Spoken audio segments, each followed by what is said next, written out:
السلام علیکم۔ آج ہم آپ کو نفلی نمازوں کے بارے میں بتائیں گے کہ وہ کس وقت اور کتنی پڑھی جاتی ہیں۔ ویڈیو کے آخر میں ان نفلی نمازوں کے ناموں کے بارے میں بتایا جائے گا اور ان کی تفصیل آئندہ آنے والی ویڈیو میں بتائی جائے گی۔ فرض نمازوں کے بعد نفلی نمازوں کے پڑھنے کی بہت زیادہ فضیلت اور اجر و ثواب ہے۔ نوافل کے ذریعے اللہ تعالیٰ کی قربت حاصل ہوتی ہے۔ اللہ تعالیٰ اس بندے پر اپنا خصوصی فضل و کرم نازل فرماتا ہے۔ چنانچہ ایک حدیث پاک میں آتا ہے، حضرت ابو ہریرہ رضی اللہ تعالیٰ عنہ فرماتے ہیں کہ حضور نبی کریم علیہ الصلاۃ والسلام نے ارشاد فرمایا، مفہوم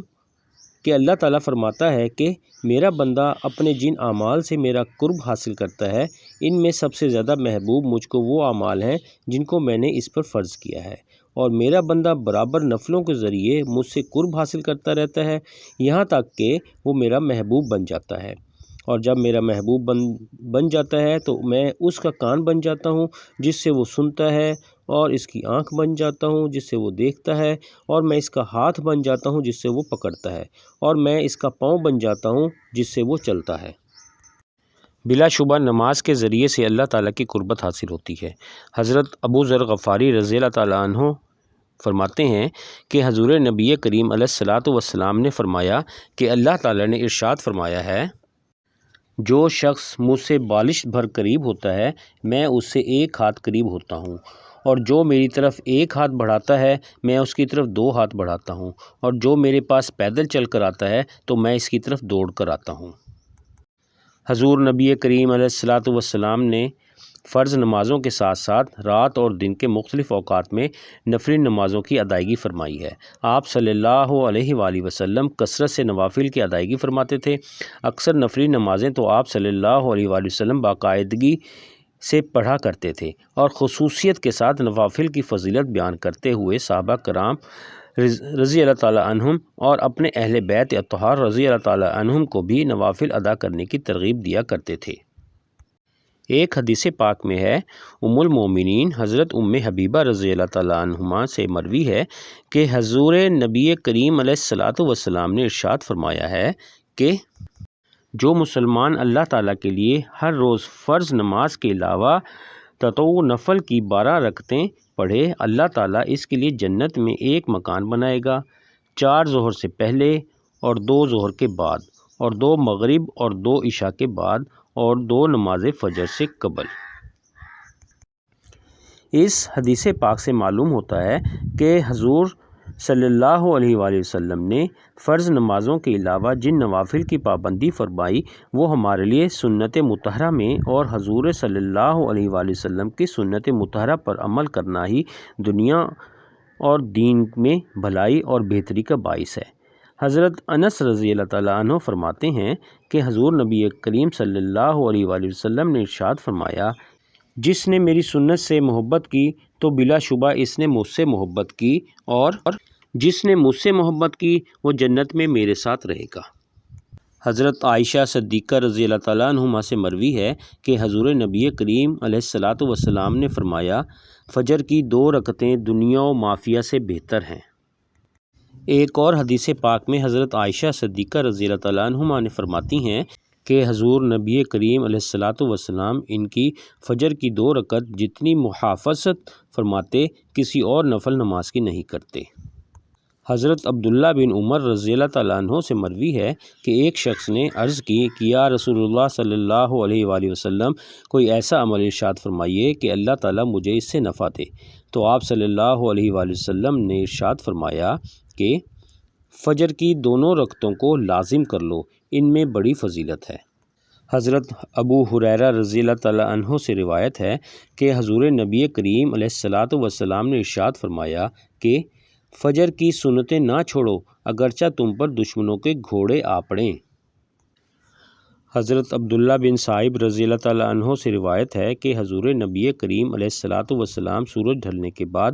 نماز ظہر سے پہلے 4 رکعتیں پڑھتے اور فرماتے، یہ ایسی ساعت ہے کہ اس میں آسمان کے دروازے کھولے جاتے ہیں، لہٰذا میں محبوب رکھتا ہوں کہ اس میں میرا کوئی عمل صالح بلند کیا جائے،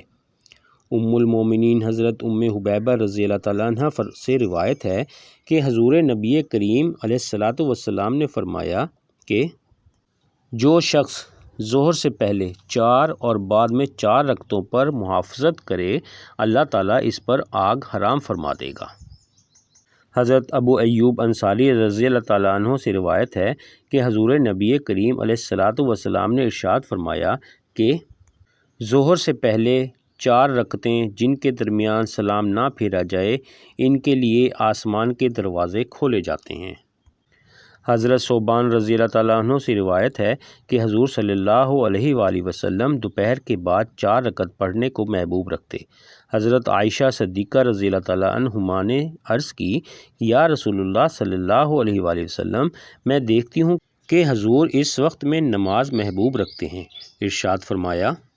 اس وقت آسمان کے دروازے کھولے جاتے ہیں اور اللہ تعالیٰ مخلوق کی طرف نظر رحمت فرماتا ہے اور اس نماز پر آدم و نوح و ابراہیم و موسیٰ و عیسیٰ علیہ الصلاۃ والسلام محافظت فرماتے ہیں۔ حضرت برا بن عازب رضی اللہ تعالیٰ عنہ سے روایت ہے کہ حضور نبی کریم علیہ الصلاۃ والسلام نے ارشاد فرمایا کہ جس نے ظہر سے پہلے 4 رکعتیں پڑھیں گویا اس نے تہجد کی 4 رکعتیں پڑھیں، اور جس نے عشاء کی نماز کے بعد 4 رکعتیں پڑھیں تو یہ شب قدر میں 4 کے مثل ہیں۔ حضرت عبداللہ بن عمر رضی اللہ تعالیٰ عنہ سے روایت ہے کہ حضور نبی کریم صلی اللہ علیہ وآلہ وسلم نے ارشاد فرمایا کہ اللہ تعالیٰ اس شخص پر رحم کرے جس نے عصر سے پہلے 4 رکعتیں پڑھیں۔ ام المومنین حضرت ام سلمہ رضی اللہ تعالیٰ عنہما سے روایت ہے کہ حضور نبی کریم علیہ الصلاۃ والسلام نے فرمایا ہے کہ جو عصر سے پہلے 4 رکعتیں پڑھے اللہ تعالیٰ اس کے جسم پر آگ حرام فرما دے گا۔ حضرت عمرو بن عاص رضی اللہ تعالیٰ عنہ سے روایت ہے کہ حضور علیہ الصلاۃ والسلام نے صحابہ کرام رضی اللہ تعالیٰ عنہم کے مجمع میں جس میں حضرت عمر بن خطاب رضی اللہ تعالیٰ عنہ بھی تھے ارشاد فرمایا جو عصر سے پہلے 4 رکعتیں پڑھے گا اسے آگ نہ چھوئے گی۔ اللہ تعالیٰ ہم سب مسلمانوں کو فرض نمازوں کے ساتھ ساتھ نفل اور سنتیں ادا کرنے کی بھی توفیق عطا فرمائے، آمین۔ اب ہم آپ کو نفل نمازوں کے جو مختلف اوقات میں ادا کی جاتی ہیں ان کے نام بتاتے ہیں اور ان کی تفصیل ہماری آئندہ آنے والی ویڈیوز میں ہوں گی۔ اللہ تعالیٰ ہم سب پر اپنا رحم و کرم کرے، دعاؤں کی درخواست۔ اگر آپ نے ہمارا چینل ابھی تک سبسکرائب نہیں کیا تو برائے مہربانی سبسکرائب ضرور کریں